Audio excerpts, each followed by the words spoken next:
Hello friends, Sat Shri Akal, Adab, Namaste. My name is Digvijay and welcome to Chetan Bharat Learning. So, we are back again with a series of economic current affairs and this is the part 3 of March current affairs. So, without much ado, let's begin with our current affairs. तो हमारे आज के topics to be covered क्या करेंगे? BRICS contact group holds first meeting, इसमें India lead कर रहा है, ठीक है, लीड इन द सेंस कि इंडिया चेयरमैनशिप कर रहा है इसकी. सेकंड क्या है? The parliament passed national bank for, just a second friends, yes, so the parliament passed national bank for financing infrastructure and development, NABFID. तो इसके बारे में हम पढ़ेंगे आज, ठीक है. India has world's 4th strongest military, इसके बारे में पढ़ेंगे, और टॉप मिलिट्री पोजीशंस किन किन होल्ड की है इन देयर रिस्पेक्टिव वेज, हम उसके बारे में बात करेंगे. नेक्स्ट क्या है? चाइनाज डिजिटल करेंसी, चाइना ने अपनी डिजिटल करेंसी लॉन्च की है, उसके बारे में बात करेंगे. Then this finance bill 2021 amendment, हम उसके बारे में बात करेंगे. एंड इलेक्ट्रिक व्हीकल फाइनेंसिंग के बारे में बात करेंगे कि हमें अगर इंडिया में इलेक्ट्रिक व्हीकल्स लेके आने हैं तो किस तरीके का कितना इन्वेस्टमेंट लगेगी उसमें, उसके बारे में बात करेंगे. And last but not the least, national railway plan NRP, तो इसके बारे में हम बात करेंगे. तो हमारी आज की फर्स्ट न्यूज क्या है? BRICS contact group holds first meeting on trade and economic issues. So trade and economic issues पे फर्स्ट मीटिंग हुई है, ठीक है. लेट्स सी क्या है इसमें. The BRICS contact group on economic and trade issues, जिसको हम क्या कहते हैं? CGETI, ठीक है.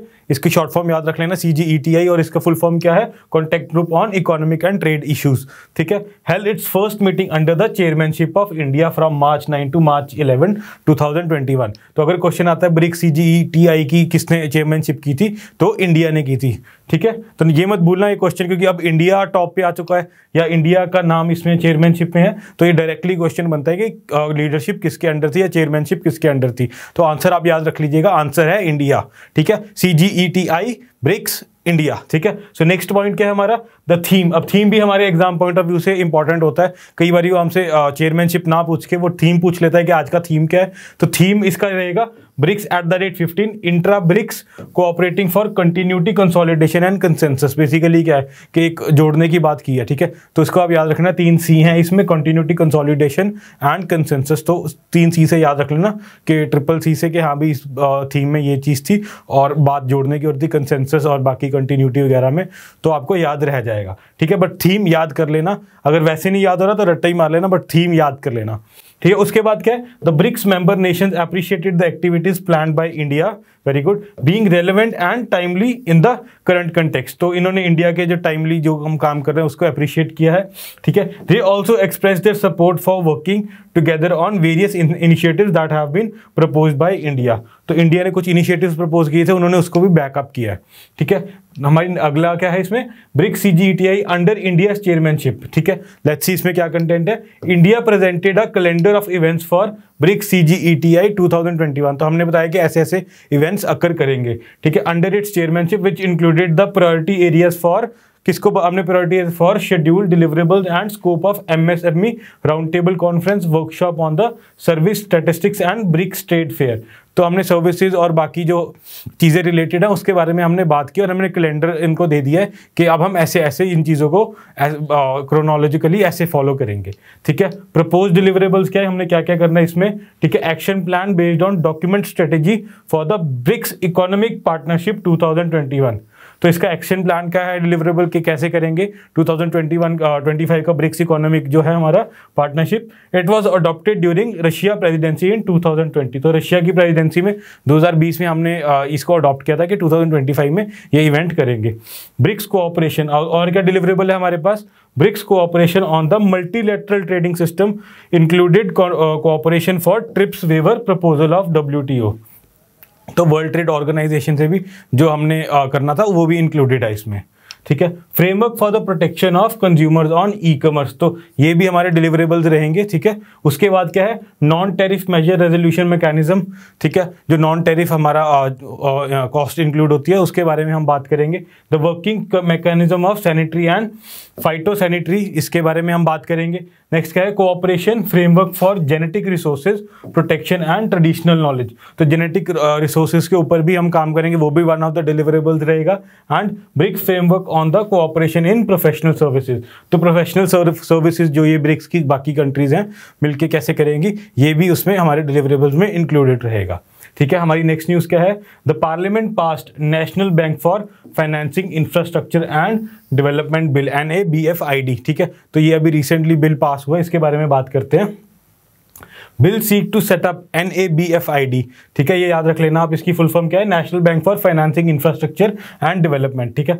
और डेवलपमेंट फाइनेंशियल इंस्टीट्यूशन, ठीक है। तो डेवलपमेंट से रिलेटेड एक फाइनेंशियल इंस्टीट्यूशन का बिल पास हुआ है, ठीक है। लेट्स सी आगे क्या है। To support the development of long term non recourse infrastructure financing, तो इंफ्रास्ट्रक्चर फाइनेंसिंग के रिलेटेड ये बैंक हमारा जो है ये फाइनेंशियल इंस्टीट्यूशन बन रही है, ठीक है। शेयर होल्डिंग ऑफ NABFID, तो शेयर होल्डर्स कौन कौन रहेंगे?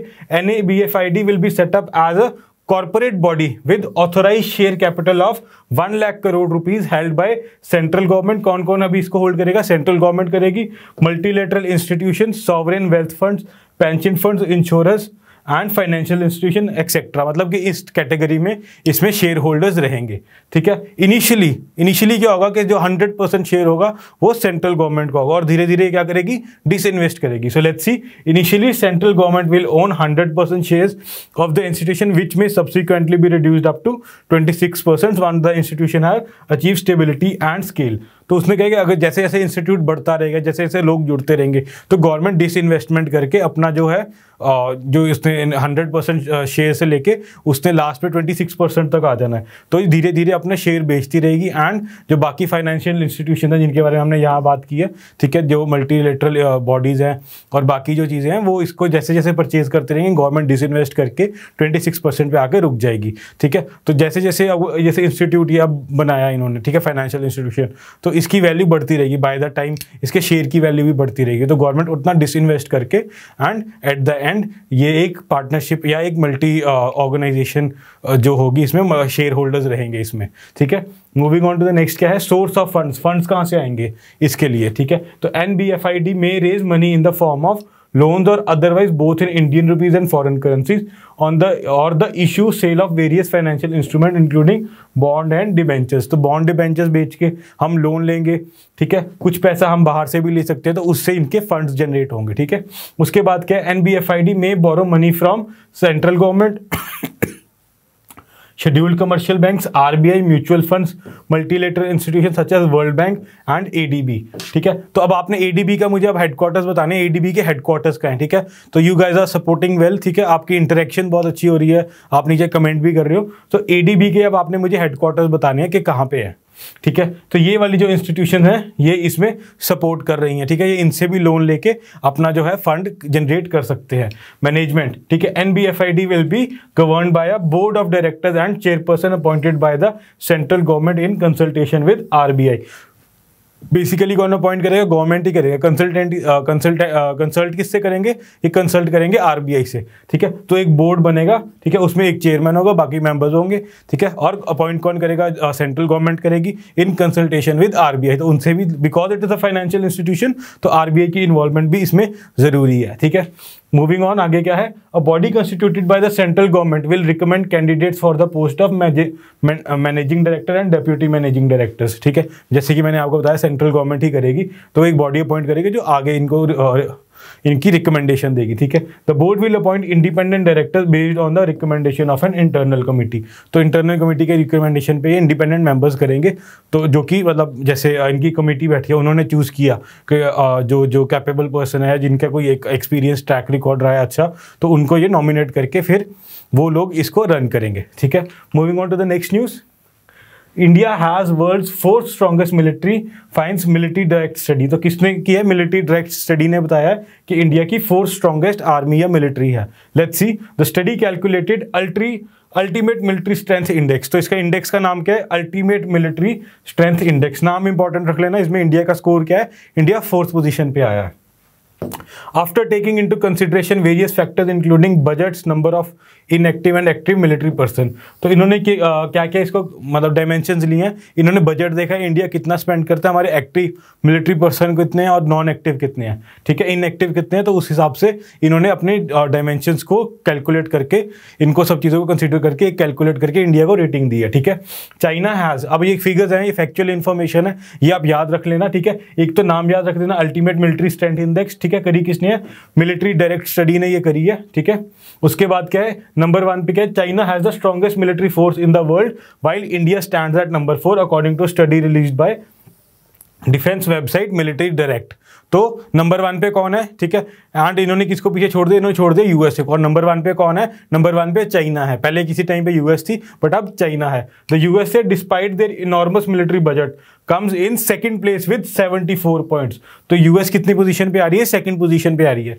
पॉइंट्स मेरे हिसाब से इंपॉर्टेंट नहीं रहेंगे आपके लिए, कितने पॉइंट आए हैं, तो आपने पोजीशन याद कर लेना। और मेरे ख्याल से बहुत ईजी है, ठीक है, ये शायद आपको पता भी होगा, फर्स्ट सेकंड का ही फर्क आया, बाकी तो सेम ही है, ठीक है। Followed by Russia with 69 and India at 61। तो फर्स्ट कौन हो गया, first China, second USA, third Russia and fourth is India. बहुत ईजी है, ठीक है, इंडिया तक की पोजीशन याद कर लेना। नंबर 1 और नंबर 2, नंबर 3 रशिया ही होगा, ठीक है, बिकॉज जो वर्ल्ड पावर में थर्ड पे आता है, ठीक है। अब वही मिलिट्री में भी थर्ड में आ रहा है, ठीक है, और तो कोई कंट्री उठ के आने नहीं वाली बीच में, ठीक है। और फोर्थ हमारा इंडिया, आपको याद ही रहेगा, ठीक है। And then France with 58। तो फिफ्थ पोजीशन पे कौन आ गया, फ्रांस, ठीक है।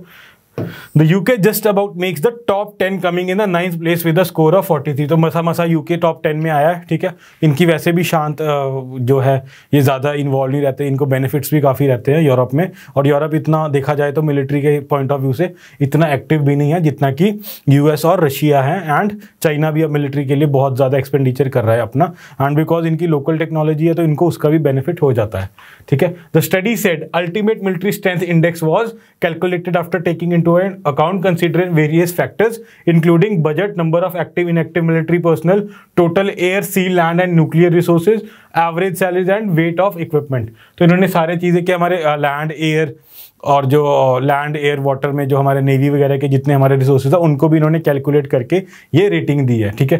The world's biggest military spender with a budget of $732 billion per year. तो इतना पैसा 732 बिलियन कौन स्पेंड करता है, इज यूएसए। तो यूएसए नंबर 1 एक्सपेंडिचर में नंबर 1 है, मतलब कि पैसा सबसे ज्यादा खर्च ये करता है। पोजीशन इसकी आई है सेकंड, ठीक है। It noted adding that China comes second with 261 billion. आप देख रहे हो कितना फर्क है, यहाँ 700 में और यहाँ कितना है 261 बिलियन, फिर भी चाइना नंबर 1 पे आ रहा है, ठीक है। Followed by India at $71 billion. तो इंडिया भी मतलब इनके मुकाबले तो कुछ नहीं है बट अपनी तरफ से कहते हैं ना अपना जितनी इसकी क्षमता है उस हिसाब से ये कर रहा है। तो इंडिया भी अपनी तरफ से अच्छा परफॉर्म करने की कोशिश कर रहा है, ठीक है। चाइना वुड विन बाय सी। अगर हम सिर्फ सी के हिसाब से देखें कि नेवी किसकी स्ट्रांग है, ठीक है, तो सबसे ज्यादा स्ट्रांग किसकी है, चाइना की। उसके बाद जो बाय एयर कौन स्ट्रांग है, बाय एयर स्ट्रांग है यूएसए। एंड और व्हीकल के हिसाब से कौन स्ट्रांग है, लैंड पे किसके सबसे ज्यादा व्हीकल, टैंक्स, ट्रक्स वगैरह जो है वो है रशिया, ठीक है।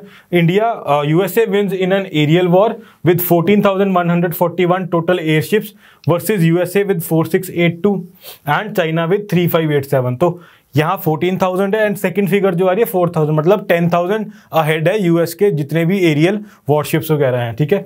The Russian federation wins in a land war with 54,866 vehicles versus USA ने बस इनका 4,000 के आसपास का ही फर्क है एंड चाइना विद 41,000। तो यूएस हो सकता है कि शायद आने वाले टाइम में अपनी जो लैंड की जो कैपेसिटी है, ठीक है, लैंड व्हीकल्स वगैरह उसकी बढ़ा के रशिया को बाईपास कर दे, ठीक है।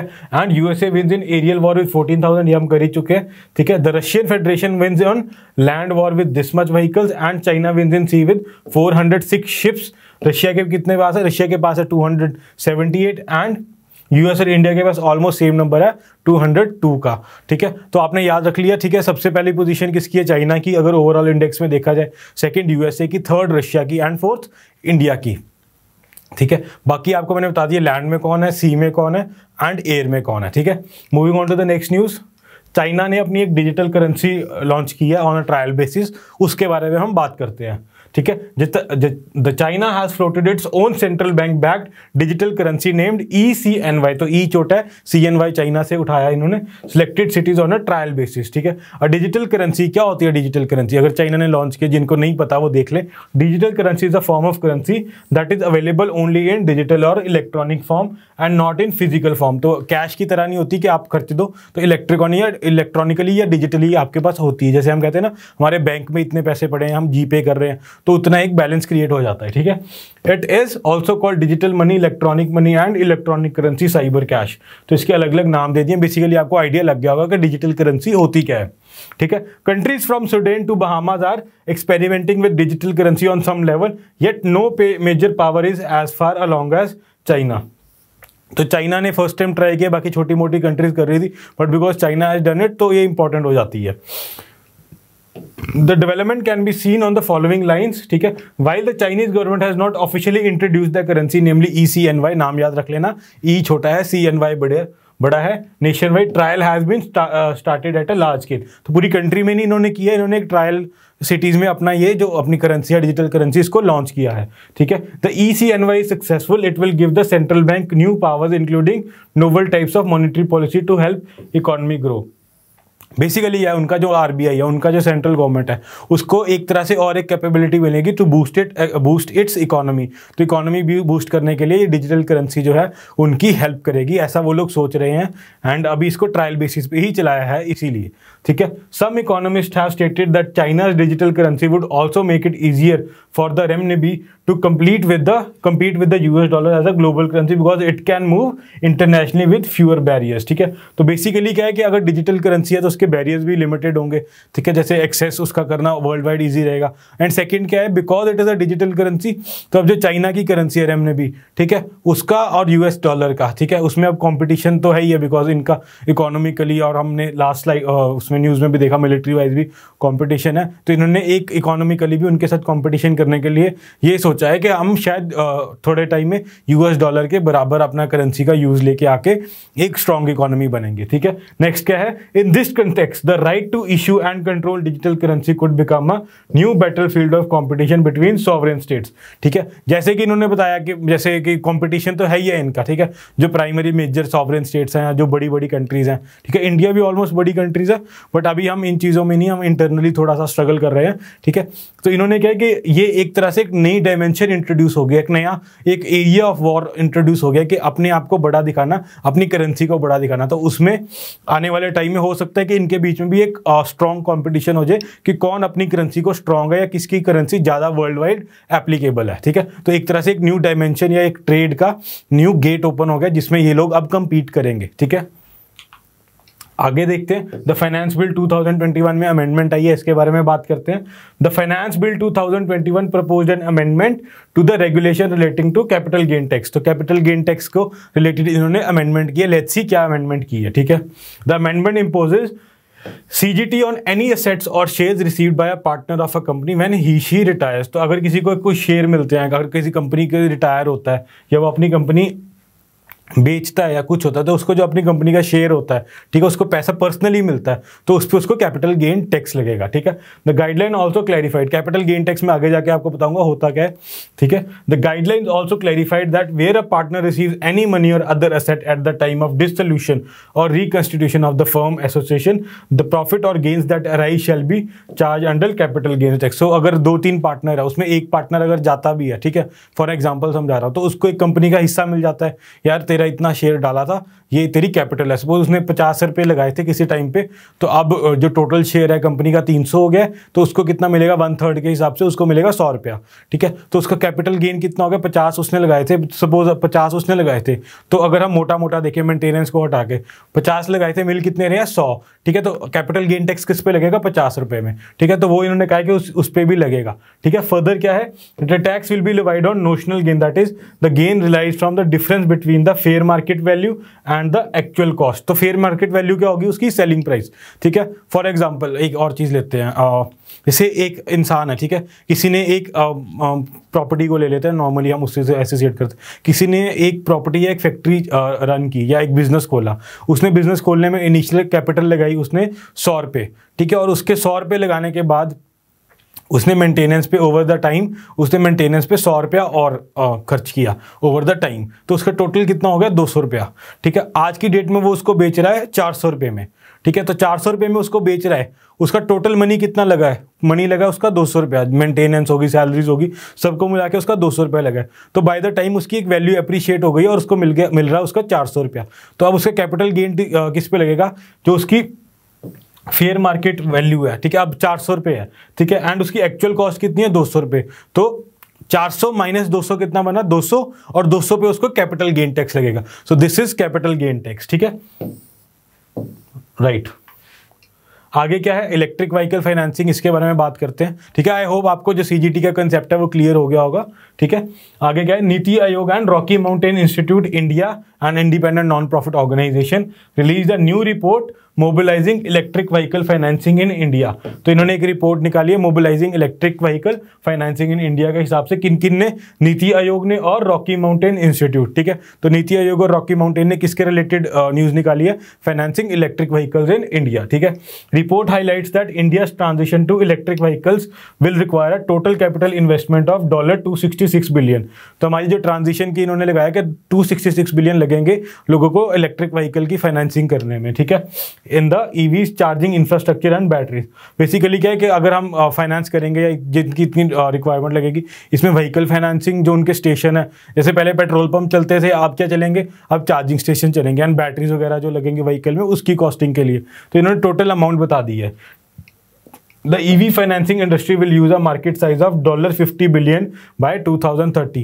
तो इन्होंने ये भी बता दिया कि 50 बिलियन डॉलर लगेंगे 2030 में, which amounts to about 80% of the current size of the India's retail vehicle finance industry worth $60 billion. तो आज के टाइम पे कितनी है, $60 बिलियन फाइनेंस इंडस्ट्री है जो कि व्हीकल फाइनेंस कर रही है। और 2030 में सिर्फ पर्टिकुलरली है ना, स्पेसिफिकली जो इलेक्ट्रिक व्हीकल्स की रहेंगी वो रहेंगी $50 बिलियन। ठीक है, तो मतलब कि आज तक का जो है प्लस 2020 से लेके 30 में जो इलेक्ट्रिक व्हीकल आएंगी ऑलमोस्ट एक तरीके से बराबर ही चलेगी, वो $50 बिलियन होगी और आज की हमारी $60 बिलियन है।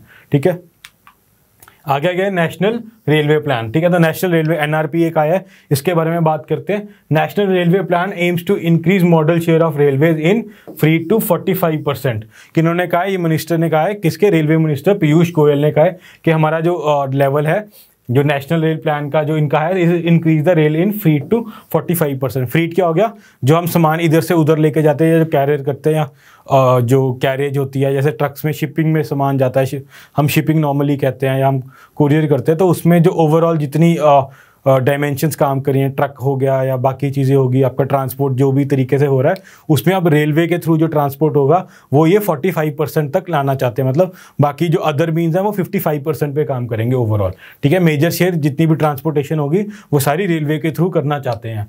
इन a written reply to a question in Lok Sabha, Goyal said that NRP is aimed to formulate strategies based on both operational capacity and commercial policy initiatives to increase the modal share of railways in freight to 45%। तो इन्होंने क्या कहा है, basically क्या है कि जो share है, इन्होंने एक तो उसको कैपिटल और कमर्शियली ओरिएंट करना है। ठीक है, कि एक तो उसकी operational capacity and commercially Orient करना है, मतलब कि जो उनको फायदा होगा। ठीक है, कमर्शियली चलेंगे एक तो कि हमें इतना इससे गेन हो, एंड उसकी ऑपरेशनल कैपेसिटी, अगर आज के टाइम पे अगर सपोज फॉर एग्जांपल वो X% कर रहे हैं, तो इनको X% से 45% जाने में इनकी अपनी जो कैपेसिटी है वो भी बढ़ानी पड़ेगी। तो NRP has inculcated both dimensions. ठीक है, एक तो उसकी कैपेसिटी बढ़ाने की बात कर रहे हैं NRP में, सेकेंड क्या कर रहे हैं कि उसका शेयर बढ़ाने की। ठीक है, उसकी कमर्शियल वायबिलिटी या जो भी है उसका कमर्शियल पॉइंट ऑफ व्यू से उसको एक्सपैंड करने के लिए। ठीक है, नेक्स्ट क्या है, Indian railway has prepared a national railway plan to create a future ready railway system by 2030। तो 2030 तक फ्यूचर रेडी कर देंगे, मतलब कि इनका ये है कि 2030 तक हम आगे के लिए रेडी हो जाएंगे। तो ये ईयर भी इंपॉर्टेंट है कि 2030 तक इन्होंने फ्यूचर रेडी करना है अपने आप को। ठीक है, द ऑब्जेक्टिव क्या है NRP का, is to create capacity ahead of demand. तो पहले कैपेसिटी बनाएंगे, डिमांड बाद में आएगी। मतलब ऐसा ना हो डिमांड ज़्यादा आ रही है और फिर आप कैपेसिटी बढ़ा रहे हो, पहले ही कैपेसिटी बढ़ा दी कि अगर कल को सपोज आज इसकी कैपेसिटी 100 यूनिट्स है।